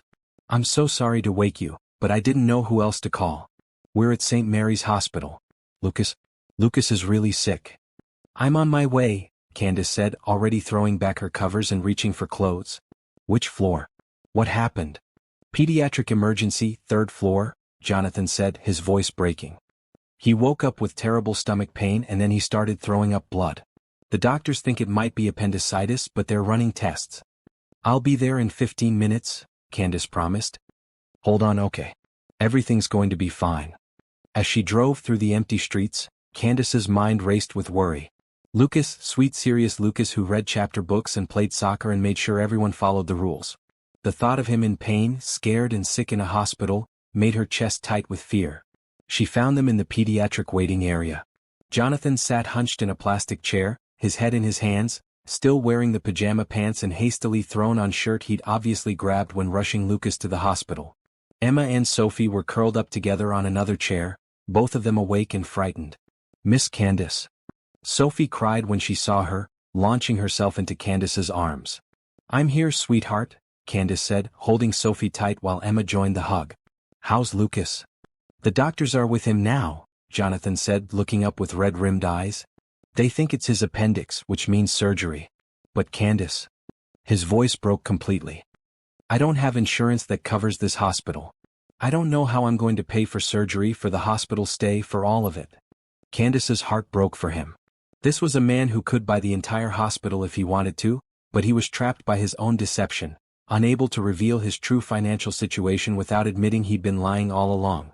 "We'll figure it out," she said firmly, settling into the chair beside him while keeping the girls close. "Right now, the only thing that matters is making sure Lucas gets better." A doctor appeared in scrubs, looking tired but professional. "Mr. Pierce? I'm Dr. Martinez. I've been examining your son." Jonathan stood immediately. "How is he? What's wrong?" "It is appendicitis and we need to operate as soon as possible," Dr. Martinez explained. "The good news is that we caught it early, so it should be a straightforward procedure. Lucas is young and healthy, so his recovery should be smooth." "Thank God," Jonathan breathed, sagging with relief. "However," Dr. Martinez continued, "I need to discuss financial arrangements with you. This surgery plus the hospital stay plus anesthesia and all associated costs. We're looking at roughly $40,000. Our financial office opens at 8, but they'll need some kind of payment plan or insurance verification before we can proceed." Jonathan's face went white. "40,000? I understand it's a lot," Dr. Martinez said kindly. "But we do have payment plans available and there are programs for families facing financial hardship." "No," Candace said, standing up. "There won't be any payment plans necessary." Jonathan turned to her, panic in his eyes. "Candace, you can't."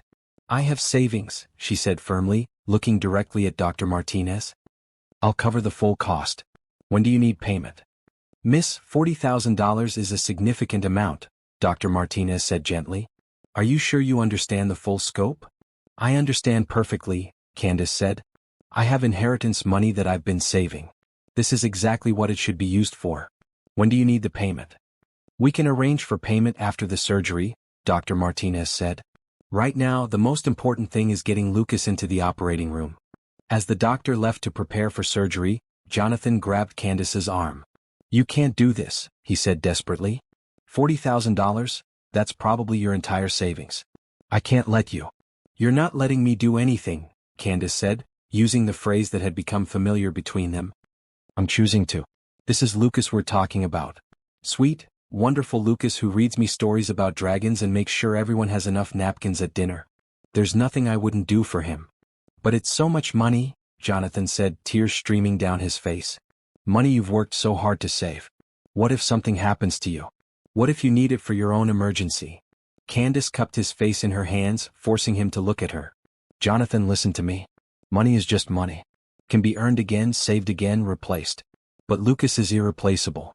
You're all irreplaceable to me." "Daddy," Emma said quietly, "is Lucas going to be okay?" Jonathan immediately knelt down to his daughter's level, wiping his eyes. "Yes, sweetheart. The doctors are going to fix him right up, and Miss Candace is going to help us make sure he gets the best care possible." "Miss Candace always helps us," Sophie said, reaching for Candace's hand. "She's like our guardian angel."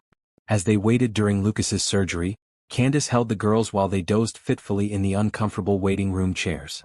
Jonathan paced, checked his phone constantly, and struggled with emotions Candace could only imagine. Around 4 a.m., he sat down heavily beside her, exhaustion written in every line of his body. "I need to tell you something," he said quietly so as not to wake the girls. "About the money, about my situation. Things aren't exactly what they seem." Candace's heart began to race. This was it. The moment he would either tell her the truth or dig himself deeper into the lies. "What do you mean?" she asked gently. Jonathan was quiet for so long that Candace thought he might have changed his mind. Finally he spoke. "I'm not just some office worker struggling to make ends meet," he said, his voice barely above a whisper. "I have money. Enough money to pay for this surgery 100 times over. Enough money to give my children anything they could ever want." "Then why?" "Because I was scared," Jonathan interrupted. "Because the last woman I trusted with the truth about my financial situation left the moment she realized being a mother to 3 children was actual work, not just playing dress up with rich man's kids. Because I needed to know that you loved us for who we are, not what we have." Candace was quiet, processing his words. She thought about all the times she'd insisted on paying, all his careful counting of money he didn't actually need to count, all the worry about expenses that weren't really expenses for him. So the apartment, the struggling to pay for meals, all of it, that was fake? "Not fake exactly," Jonathan said miserably. "I do live in that apartment sometimes when I need to be close to the city for work. And the emotions were real, the fear, the gratitude, the love. Everything I felt with you was completely real. But the circumstances were manufactured," Candace said. "Yes," Jonathan admitted. "And I know that makes me a terrible person. I know that lying to you was wrong, especially when you've been so generous, so loving to all of us. But Candace, I was falling in love with you, and I was terrified that if you knew the truth." "You were terrified that I'd be like everyone else," Candace finished. Jonathan nodded, unable to speak. They sat in silence for several minutes, the weight of his confession settling between them. Candace thought about everything she'd discovered through her own research, about all the moments when his story hadn't quite added up, about the man she'd fallen in love with regardless of what she thought his circumstances were. "What's your real name?" she asked finally. "Jonathan Pierce," he said. "CEO of Pierce Industries. Net worth." He laughed bitterly. "Let's just say $40,000 is what I spend on shoes in a year. And the children? Are my whole world," Jonathan said fiercely. "That part was never fake. They're the most important thing in my life, and everything I did to protect them from people who might want to use them to get to my money." Before Candace could respond, Dr. Martinez appeared in the waiting room, still in scrubs but with a smile on her face. "The surgery went perfectly," she announced. "Lucas is in recovery now, and he should make a full recovery with no complications. You can see him in about an hour." Relief flooded through Candace so powerfully that she started crying. Jonathan pulled her into his arms, and for a moment, nothing else mattered except that Lucas was going to be okay. "Thank you," he whispered against her hair. "For everything. For being here, for offering to pay, for loving him like he's your own." "He is mine," Candace said fiercely. "They all are. And so are you, Jonathan Pierce. Money doesn't change that." Jonathan pulled back to look at her, hope and fear warring in his eyes. "You're not angry? You don't feel betrayed?" "I'm hurt that you felt you couldn't trust me with the truth," Candace said honestly. "But I understand why you did what you did. And Jonathan, the man I fell in love with, the father who fixes fairy lights and hangs up every piece of artwork and reads bedtime stories, that man is real. The rest is just details." "The rest is billions of dollars," Jonathan said. "Mansions and private jets and a lifestyle you can't imagine. People will treat you differently when they know you're with me. Your life will change in ways you can't predict." Candace thought about this, about stepping into a world of wealth and privilege she'd never known. It was intimidating, certainly. But then she thought about Emma's butterfly drawings, Lucas's dragon stories, and Sophie's quiet hugs. She thought about the man who loved his children more than anything, who'd been willing to live a lie to protect them. "Then we'll figure it out together," she said simply. "All of it. The money, the lifestyle changes, the people who will treat me differently. We'll navigate it as a family. Even after what I've done? Even after the lies?" "Especially after the lies," Candace said. "Because now I know how much you love your children. How far you'll go to protect them. And Jonathan, any woman who can't see that those 3 children are the greatest treasure you could ever offer isn't worthy of any of you." As they held each other in that hospital waiting room, with Emma and Sophie sleeping peacefully nearby and Lucas recovering from surgery down the hall, Candace felt something shift and settle in her heart. This was her family. Not because of money or mansions or private jets, but because of love. Pure, simple, complicated, beautiful love. The crisis had passed, but it had also revealed the truth that had been lurking beneath the surface for weeks. Now they could move forward honestly, building their future on a foundation of truth instead of well-intentioned lies. But first they had a little boy to help heal, and a conversation about what came next for all of them. The hardest part was over. The rest was just life, and Candace Washington was ready to live it with the Pierce family, whatever that might bring. 2 days after Lucas's successful surgery, life had settled into a new rhythm. Lucas was recovering beautifully at home, surrounded by get-well cards from his classmates and extra attention from his sisters. Jonathan had taken time off from work to care for him, and Candace had been stopping by every day after work to help with dinner and homework. But the fragile peace was shattered on Thursday evening when Jonathan's phone began ringing non-stop during dinner. "I'm sorry," he said to Candace and the children as his phone buzzed for the 5th time in 10 minutes. "I need to take this." He stepped into the hallway, and through the thin walls, they could hear his voice rising in frustration. "What do you mean the merger is falling through? I thought we had everything locked in." "No, I can't come in tonight, my son just had surgery." "What do you mean Blackstone is pulling out? They can't just—" Emma looked up from her pasta with worried eyes. "Why is Daddy yelling?" "He's not yelling, sweetheart," Candace said gently. "He's just talking loudly because it's important business stuff." But privately she was concerned. This was the most agitated she'd ever heard Jonathan sound, and whatever was happening at Pierce Industries seemed serious. Jonathan returned to the table looking haggard, his face pale with stress. "Bad news?" Candace asked quietly. "A deal I've been working on for 8 months is falling apart," he said, running his hands through his hair. "I might lose everything." The children looked alarmed at their father's tone, so Candace quickly distracted them. "Who wants to help me make cookies for dessert?" she asked brightly. "I brought chocolate chips."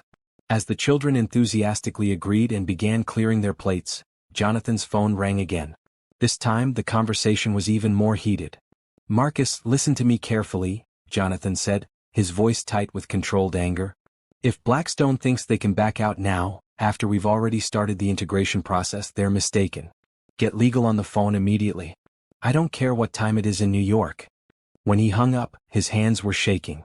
"Jonathan," Candace said softly, having settled the children in the living room with a movie. "What's really going on?" "The merger I've been negotiating, it's worth $3 billion, he said, slumping in his chair. "It would have secured Pierce Industries' future for the next decade. But the other company is trying to back out, and if they do..." "What happens if they back out?" "I could lose half my business," Jonathan said bleakly. "Thousands of people could lose their jobs. Everything I've built over the past 10 years could be gone." Candace reached across the table and took his hand. "What do you need to do to fix it?" "I need to fly to New York tonight and spend the next 3 days in emergency negotiations," he said. "But I can't leave Lucas. He just had surgery and the other kids need me and I can't ask you to." "Yes, you can," Candace interrupted firmly. "You can absolutely ask me to stay with them." "Candace, it would be 3 days, maybe 4, Jonathan protested. "You'd have to take time off work, deal with Lucas's recovery, handle everything." "Then that's what I'll do," she said simply. "These children need their father to save his business. And I need to know that you trust me enough to let me take care of them." Jonathan's eyes filled with tears. "I do trust you.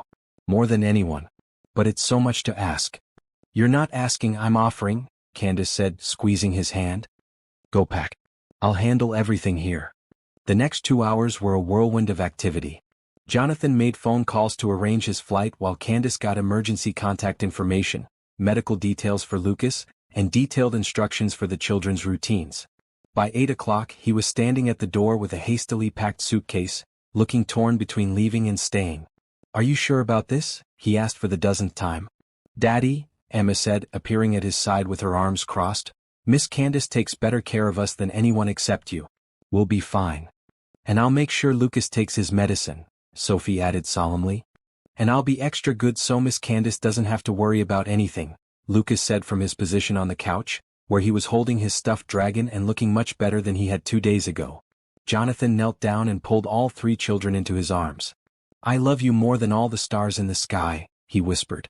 "More than all the fish in the sea," they chorused back. "More than all the books in the world," Sophie finished softly. After kissing each child goodbye, Jonathan turned to Candace. In the hallway, away from little ears, he pulled her close.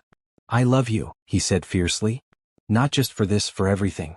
For loving them, for staying, for seeing past all the lies to who I really am." "I love you too," Candace said, standing on her tiptoes to kiss him. "Now go save your business empire. We'll be here when you get back." The first day went smoothly. Candace had taken vacation time from work, and she settled into the rhythm of caring for the children. She made breakfast, walked Emma and Sophie to school, spent the day with Lucas doing quiet activities that wouldn't stress his healing incision, and picked up the girls in the afternoon. But it was that evening, while helping with homework, that she discovered something that changed everything. Sophie was working on a math worksheet when she looked up with confusion.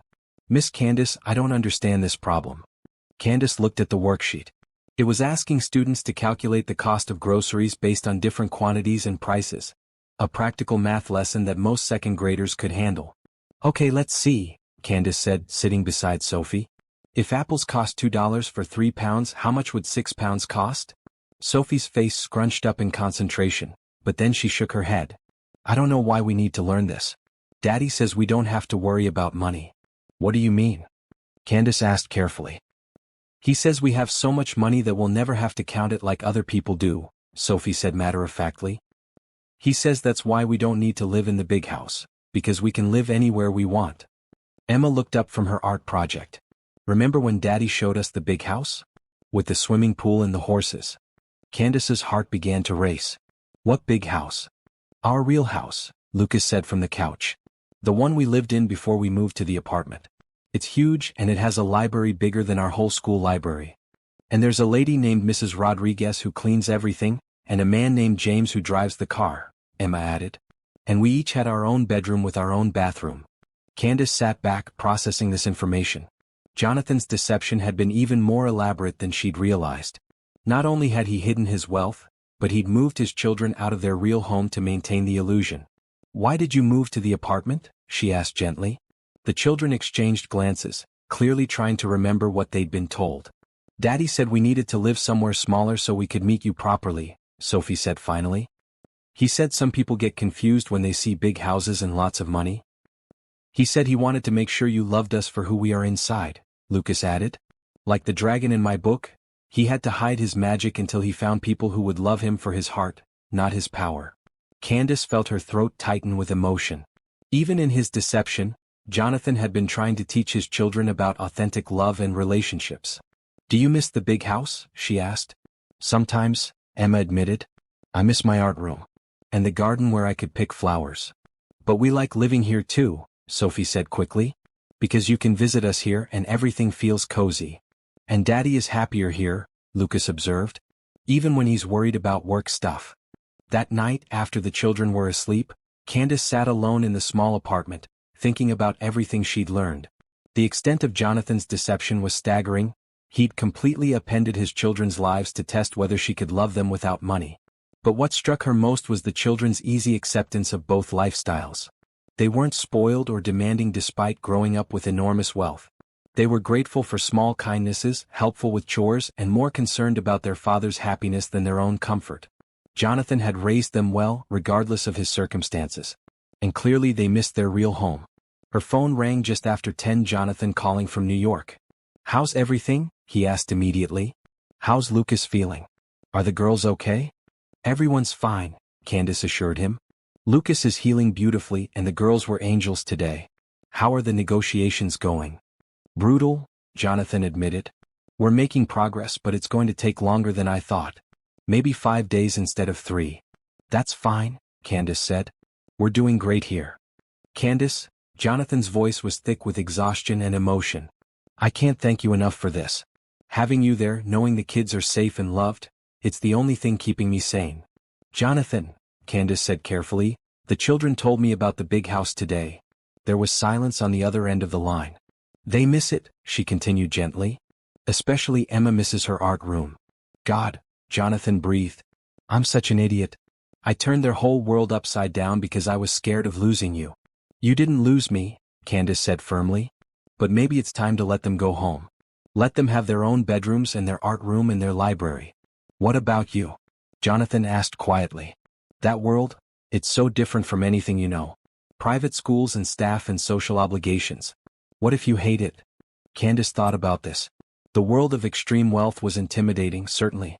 But then she thought about Emma's wistful mention of her art room, and Sophie's practical acceptance of having so much money we don't have to count it, and Lucas's comparison to a dragon hiding his magic. "Then we'll figure it out," she said. "But Jonathan, those children shouldn't have to live in a smaller space just to make me comfortable. They deserve their home." "You really mean that?" "I really do," Candace said. "When you get back from New York, Let's go see the big house. All of us together. Okay, Jonathan said, and she could hear the relief in his voice. Candace. Yes. I love you. More than I ever thought possible. I love you too, she said. Now get some sleep. You have a business empire to save tomorrow. As she settled into the guest bed in the small apartment, Candace thought about the future that was taking shape. A future with mansions and staff and more money than she could imagine. But also a future with 3 children who needed love more than luxury, and a man who would give up everything for his family. The circumstances were about to change dramatically. But the love, that would remain constant. And in the end, that was all that really mattered. Jonathan's flight landed at 6 p.m. on Sunday, 5 days after he'd left for New York. The merger negotiations had been successful. Pierce Industries was not only safe but positioned for unprecedented growth. But he was exhausted, emotionally drained, and desperate to see his family. When he walked into the apartment, he found Candace in the kitchen making dinner while all 3 children helped. Emma was carefully setting the table, Sophie was stirring something on the stove under close supervision, and Lucas was sitting at the counter chopping vegetables with a child-safe knife. "Daddy!" they all shouted when they saw him, abandoning their tasks to rush into his arms. Jonathan held them close, breathing in their familiar scent and feeling the tension of the past 5 days finally start to leave his body. Over their heads, his eyes met Candace's, and the love he saw there nearly brought him to his knees. "How's my favorite chef?" he asked, still holding the children but speaking to Candace. "Tired but happy," she said with a smile. "We've been having quite an adventure, haven't we, kids? Miss Candace taught me how to make pancakes that look like butterflies," Emma announced proudly. "And she helped me build a fort in the living room for my recovery," Lucas added, gesturing to an elaborate construction of blankets and pillows. "And she braided my hair every single morning just like you do," Sophie said, showing off her neat French braids. Jonathan's throat tightened with emotion. "It sounds like you all took very good care of each other." "We did," Candace said simply. "And they took very good care of me too." After dinner, while the children played in Lucas's blanket fort, Jonathan and Candace sat together on the small couch. He looked different, more relaxed but also somehow more serious, like the weight of the past week had shifted something inside him. "The merger went through," he said without preamble. "I'm so glad," Candace said, taking his hand. "You must be relieved." "I am." "But Candace, sitting in those boardrooms for 5 days, fighting for billions of dollars while you were here taking care of my children. It put things in perspective for me." "What kind of perspective?" Jonathan was quiet for a long moment, choosing his words carefully. "I've been living a lie for weeks now. Not just with you but with myself. I convinced myself that testing you was about protecting the kids, but really, it was about protecting me. I was scared that if you knew who I really was, you'd want the lifestyle more than you wanted us. And now I know that's impossible," he said, looking at her with eyes full of love and gratitude. "The way you dropped everything to stay with them, the way you've loved them without expecting anything in return. Candace, you could have had anyone, any life you wanted. But you chose us, when we had nothing to offer but love." "You have everything to offer," Candace said softly. "You just couldn't see it." Jonathan pulled her closer, resting his forehead against hers. "I want to show you something tomorrow. Will you trust me?" "I trust you," she said without hesitation. The next morning, instead of taking the children to school, Jonathan loaded everyone into his Mercedes. A car Candace now realized probably cost more than most people's houses. "Where are we going, Daddy?" Emma asked from the back seat. "Home," Jonathan said simply. "To our real home."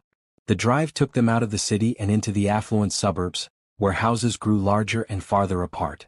After 20 minutes, they turned through ornate iron gates with a discreet sign that read, "Pierce Estate."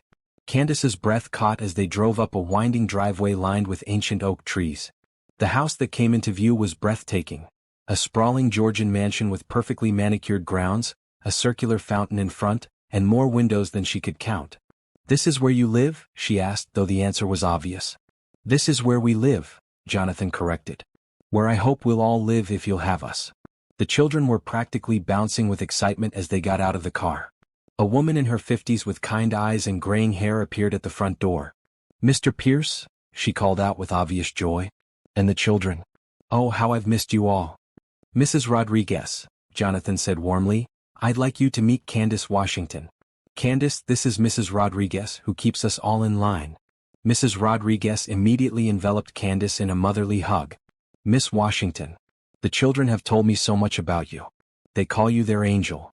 As they walked through the front door, Candace felt like she was entering a different world. The foyer alone was larger than her entire apartment, with marble floors, crystal chandeliers, and a curved staircase that swept upward like something from a fairy tale. "Miss Candace." Emma tugged on her hand. "Come see my art room." The tour that followed was overwhelming. Emma's art room was a sun-filled space with easels, supplies, and built-in storage for her creations. Lucas's room had floor-to-ceiling bookshelves and a reading nook by a large window. Sophie's room was decorated in soft pastels with a canopy bed that looked like something a princess would sleep in. The house had 12 bedrooms, 8 bathrooms, a library that rivaled some public libraries, a home theater, an indoor swimming pool, and grounds that seemed to stretch forever. But what struck Candace most was how much it felt like a home despite its grandeur. Family photos covered every surface, the children's artwork was displayed prominently, and there were toys and books and signs of family life in every room. "It's beautiful," she said honestly as they stood in the main living room, watching the children play with toys they'd left behind weeks ago. "It's too much," Jonathan said, misreading her tone. "I know it's overwhelming. We don't have to live here. We could find something smaller, more normal." "Jonathan," Candace interrupted, placing her hand on his arm. "Stop. This is your home. The children's home. It's where they belong. But what about you? This lifestyle, the expectations, the social obligations that come with this kind of wealth.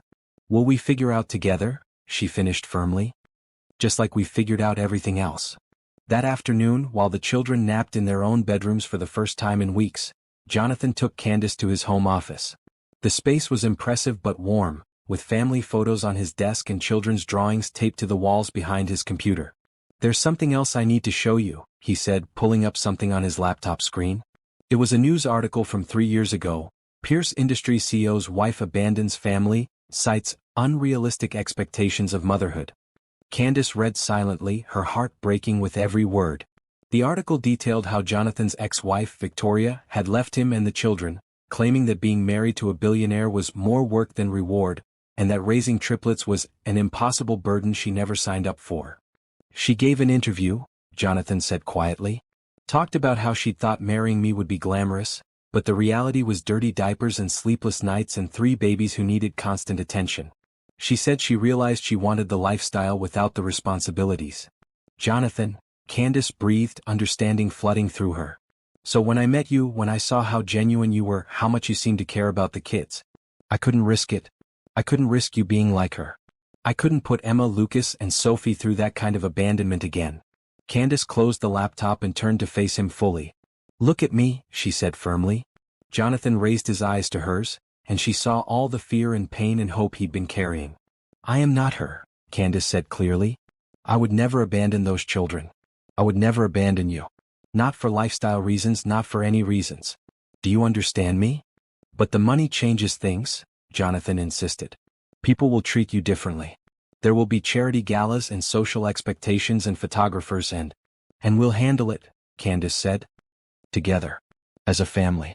Jonathan, I fell in love with you when I thought you were struggling to pay for a lunch at a diner. I fell in love with your children when I thought their biggest treat was getting chicken nuggets. Nothing about your money changes how I feel about who you are as people." Jonathan's eyes filled with tears.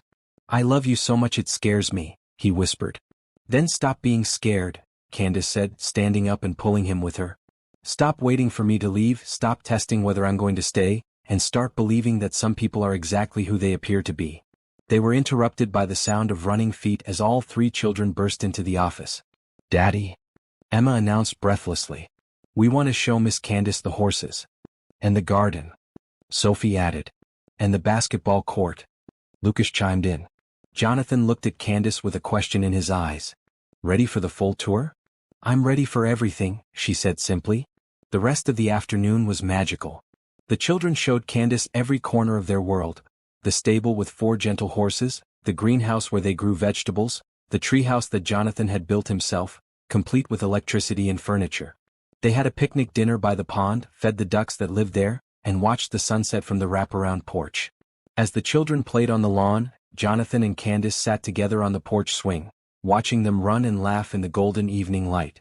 "This is really your life," Candace said, though it wasn't really a question. "This is really our life," Jonathan corrected. "If you want it to be." Candace thought about her small apartment, her modest job, the simple life she'd built for herself.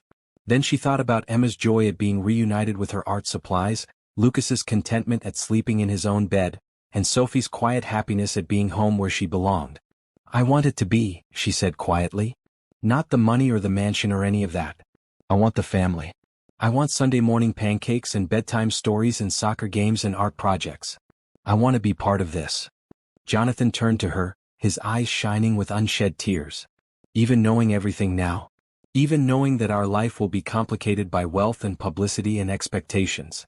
Especially knowing everything now," Candace said firmly. "Because now I know that underneath all of this," she gestured at the mansion and grounds, "you're still the man who fixes fairy lights and hangs up every piece of artwork and worries about whether his children feel loved. And you're still the woman who offered to pay for a stranger's lunch and stayed up all night in a hospital and gave up everything to take care of my children when I needed to save my business," Jonathan said. As the stars began to appear in the darkening sky, the children ran back to the porch, tired but happy. "Can we live here again now?" Emma asked hopefully. "Can Miss Candace live here too?" Jonathan looked at Candace, his heart in his eyes. "That depends on Miss Candace." 3 children and 1 man looked at her expectantly, and Candace felt her heart expand to encompass all the love and possibility and hope that stretched out before them. "Yes," she said simply. "We can all live here together." The cheer that went up from the children could probably be heard all the way back to the city. But all Candace could focus on was the expression of pure joy and relief on Jonathan's face, and the knowledge that sometimes the best families are the ones you choose. The truth was finally out in the open. No more lies, no more tests, no more fear. Just love in all its complicated, beautiful, sometimes overwhelming glory. They were going to be a family. And that was worth more than all the money in the world. 6 months later, Candace stood in front of a full-length mirror in the master bedroom of the Pierce mansion, adjusting the simple but elegant white dress she'd chosen for her wedding day. It wasn't the elaborate affair that many people in their social circle expected. No cathedral, no hundreds of guests, no magazine coverage. Instead, they'd planned an intimate ceremony in the mansion's rose garden, with just close friends, family, and the people who mattered most to them. "Miss Candace, you look like a princess." Emma burst into the room, resplendent in her pale pink flower girl dress, her hair crowned with a wreath of baby roses. "A real princess," Sophie agreed, appearing behind Emma in an identical dress. "Like the ones in my storybooks." Candace knelt down to their level, careful not to wrinkle her dress. "You two look like princesses yourselves," she said, straightening Sophie's flower crown and smoothing Emma's skirt. "Are you ready to walk down the aisle and throw flower petals?" "We've been practicing all week," Emma said proudly. "Lucas has been practicing too with the rings." As if summoned by his name, Lucas appeared in the doorway wearing a miniature tuxedo that made him look heartbreakingly grown up. In his hands was a small velvet pillow with 2 wedding rings tied securely to it. "Daddy sent me to check on you," he said seriously. "He wants to know if you're ready, or if you need more time, or if you changed your mind." Candace laughed, hearing Jonathan's nervous energy in his son's formal words. "Tell Daddy that I haven't changed my mind, I'll never change my mind, and I'm ready whenever he is." Lucas beamed and ran off to deliver the message, his important mission complete. Mrs. Rodriguez appeared in the doorway, her eyes misty with happy tears. "Miss Candace, you look absolutely beautiful. Mr. Jonathan is going to cry when he sees you." "He's been crying on and off all morning," Emma reported matter-of-factly. "Happy tears though. He told us they were happy tears." 20 minutes later, Candace found herself standing at the edge of the rose garden, her arm linked through her father's. The scene before her took her breath away. White chairs were arranged in neat rows on the lawn, filled with the people they loved most. Jonathan's business associates sat next to Candace's co-workers from her old job. Her mother chatted animatedly with Mrs. Rodriguez. Her best friend Rachel, serving as maid of honor, stood beaming at the altar that had been constructed under an arbor of climbing roses. But all of that faded into the background when she saw Jonathan. He stood at the altar in a perfectly tailored black tuxedo, his dark hair slightly mussed by the gentle breeze, his eyes fixed on her with an expression of such love and wonder that it made her knees weak. Beside him, his best man Marcus, his business partner and oldest friend, smiled warmly. As the string quartet began playing, Emma and Sophie walked slowly down the aisle, scattering rose petals with the serious concentration of children given an important job. Behind them, Lucas carried the rings with the solemnity of a young man who understood the significance of the moment. When Candace began her own walk down the aisle, Jonathan's face lit up with pure joy. He wiped his eyes with the back of his hand, not caring who saw him cry, his attention completely focused on the woman walking toward him. The ceremony was simple but perfect. They'd written their own vows, speaking from the heart about the love they'd found in each other and their commitment to building a family together. "Candace," Jonathan said, his voice thick with emotion, "6 months ago I was so afraid of being hurt that I nearly sabotaged the best thing that ever happened to me. You saw through my lies to the man I really was, and somehow, impossibly, you loved him anyway. You loved my children like they were your own before you even knew if we had a future together. You showed me that real love isn't about what we have or what we can give each other. It's about choosing each other, every day no matter what comes." He paused, his voice breaking slightly. "I promise to choose you every day for the rest of my life. I promise to trust you with my heart, my children, and my future. I promise to love you more than all the stars in the sky, more than all the fish in the sea, and more than all the books in the world." The children giggled at hearing their family saying, and Candace felt tears streaming down her cheeks. "Jonathan," she said, her own voice shaky with emotion, "when I met you and your children, I thought I was just going on a date. I had no idea I was meeting my destiny. You taught me that love isn't always convenient or easy or simple, but it's always worth it. Your children taught me that families aren't just about blood, they're about choice and commitment, and showing up for each other no matter what." She looked over at Emma, Lucas, and Sophie, who were watching with rapt attention. "Emma, Lucas, Sophie, I'm not just marrying your daddy today. I'm choosing to be your mother, your champion, your safe place to land.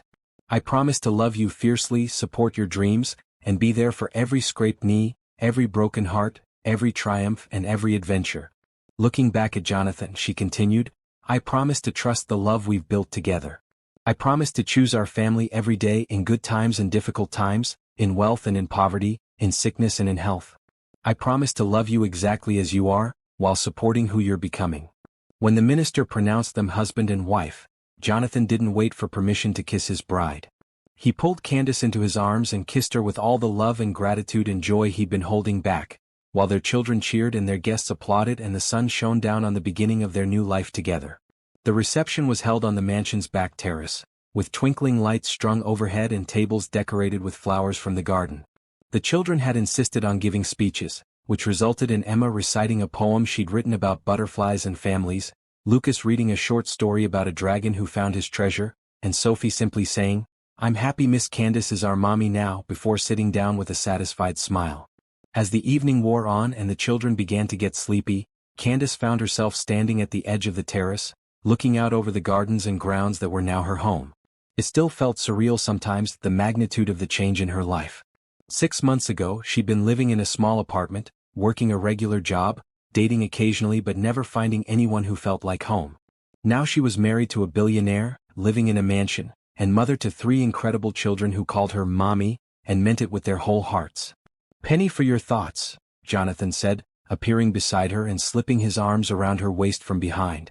"Just thinking about how much has changed," she said, leaning back against his chest. 6 months ago, if someone had told me this would be my life, I never would have believed them." "Any regrets?" he asked, and she could hear the slight tension in his voice, the lingering fear that she might decide this was all too much. Candace turned in his arms, looking up at the man who had become her everything. "Only one," she said seriously.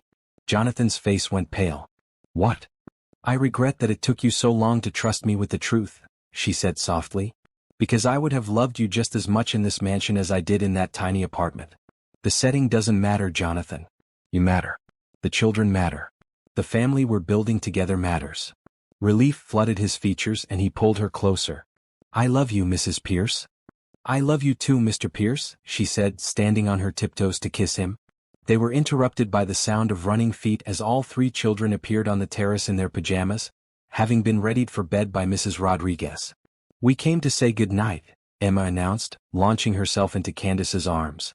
"And to give you these," Lucas added, holding out 3 small wrapped packages. "Wedding presents," Sophie said excitedly. "We made them. Ourselves." Candace opened the packages carefully. From Emma, there was a painting of their family standing in the butterfly garden, with the words "Forever Family" written in careful letters at the bottom. From Lucas, there was a handmade book titled, "The Story of How Miss Candace Became Our Mommy," complete with illustrations and a detailed narrative of their courtship. From Sophie, There was a small photo album filled with pictures of all their adventures together, from that first lunch at the diner to their wedding day. "These are the most beautiful gifts I've ever received," Candace said, tears streaming down her face. "Thank you, my sweet children." "Now we're really a family," Emma said matter-of-factly. "Like, officially." "We were always a family," Jonathan said, gathering all of them into his arms. "From the moment we met Miss Candace, Mommy, we were a family. Today just made it official." As they tucked the children into their own beds in their own home, with both parents there to say goodnight, Candace felt a completeness she'd never experienced before. This was what she'd been searching for her whole life without even knowing it.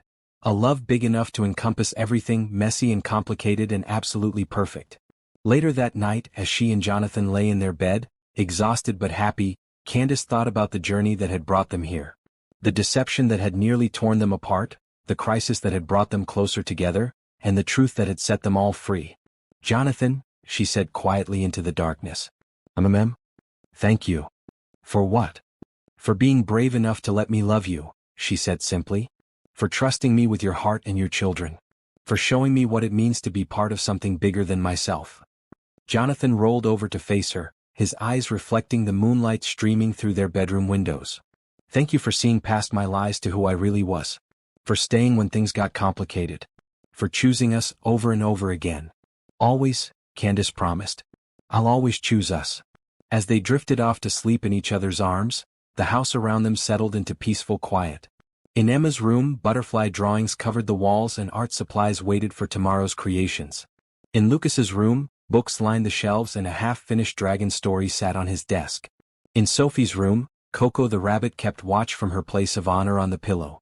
And throughout the mansion, in frames on tables and hanging on walls, were photos of a family that had found each other against all odds.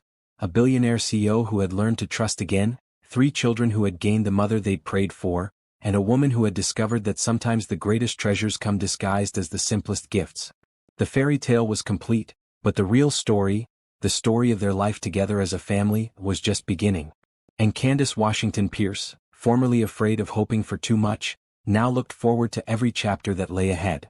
They had found their happy ever after, and it was even better than anything she could have imagined.